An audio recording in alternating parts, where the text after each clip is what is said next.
Friends, welcome to Kavitha maths class. Simply class topic నుంచి question చూస్తున్నాం. 800 రూపాయలపై 3 సంవత్సరాలకు రెండు బ్యాంకుల నుండి వచ్చిన వడ్డీల తేడా 45 రూపాయలు అయితే రేట్ల తేడా ఎంత అనేసి అడుగుతున్నారు. ఈ ప్రాబ్లం ఏ విధంగా సాల్వ్ చేయొచ్చు చూద్దాం. ఇక్కడ మనకి క్వశ్చన్ ఏమి ఇచ్చారు?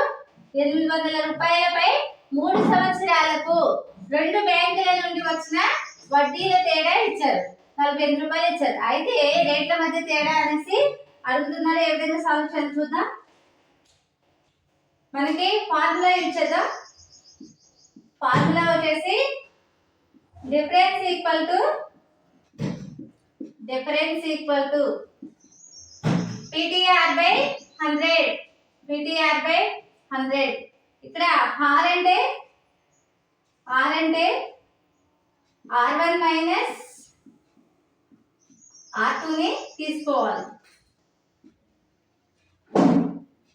R1 మైనస్ R2 ని తీసుకోవాలి.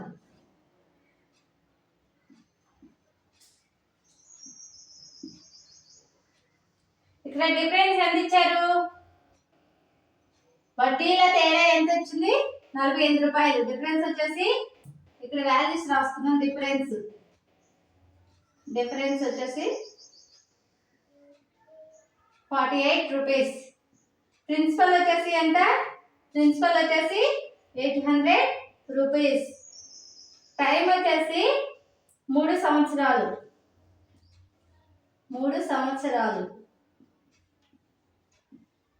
ఇప్పుడు మనం R ని కనుక్కోవాలి. రేట్ల తేడా కనుక్కోమంటున్నాడు కాబట్టి R వాల్యూని కనుక్కోవాలి. వాల్యూస్ సబ్స్టిట్యూట్ చేసినట్లయితే డిఫరెన్స్ వచ్చేసి 48 ఈక్వల్ టు ప్రిన్సిపల్ వచ్చేసి 800, T అంటే 3 ఇంటూ R by 100. అప్పుడు ఏమవుతుంది? 2 zeros కి క్యాన్సిల్ అవుతుంది. 48 ఈక్వల్ టు 24 ఇంటూ R. అప్పుడు R ఈక్వల్ టు ఏమవుతుంది? 48 by 24. 24 దీంట్లో ఎన్నిసార్లు పోతుంది? 2 times. R equal to 2%.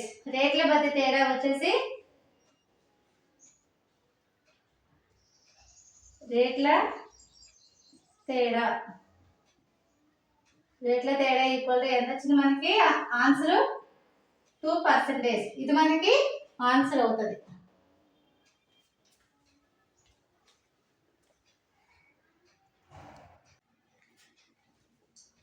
Second question చూసుకున్నా. 500 రూపాయలపై 2 సంవత్సరాలకు రెండు బ్యాంకుల నుండి వచ్చిన వడ్డీల తేడా 25 రూపాయలు అయితే వడ్డీ తేడా ఎంత అనేసి అడుగుతున్నారు. ఈ ప్రాబ్లం ఏ విధంగా సాల్వ్ చేయొచ్చు చూద్దాం. ఫార్ములా వచ్చేసి డిఫరెన్స్ ఈక్వల్ టు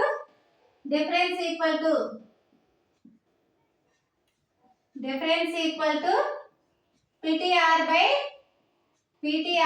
100.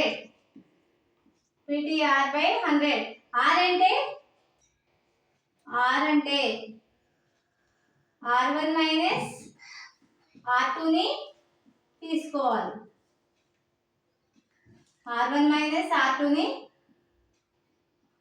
తీసుకోవాలి. ఇక్కడ మనకి డిఫరెన్స్ వచ్చేసి ఎంత ఇచ్చారు? డిఫరెన్స్ వచ్చేసి 25 రూపాయలు ఇచ్చారు. 25 రూపాయలు. ప్రిన్సిపల్ వచ్చేసి ఎంత ఇచ్చారు? ప్రిన్సిపల్ ఈక్వల్ టు 500 రూపాయలు. టైం వచ్చేసి 2 సంవత్సరాలు.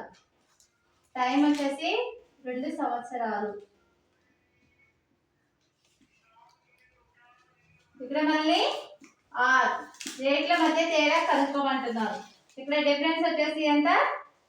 25 ఈక్వల్ టు ప్రిన్సిపల్ వచ్చేసి 500 ఇంటూ టైం వచ్చేసి 2 సంవత్సరాలు ఇంటూ R by 100.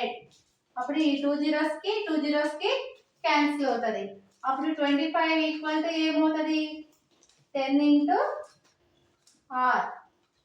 అప్పుడు R ఈక్వల్ టు 25 by 10.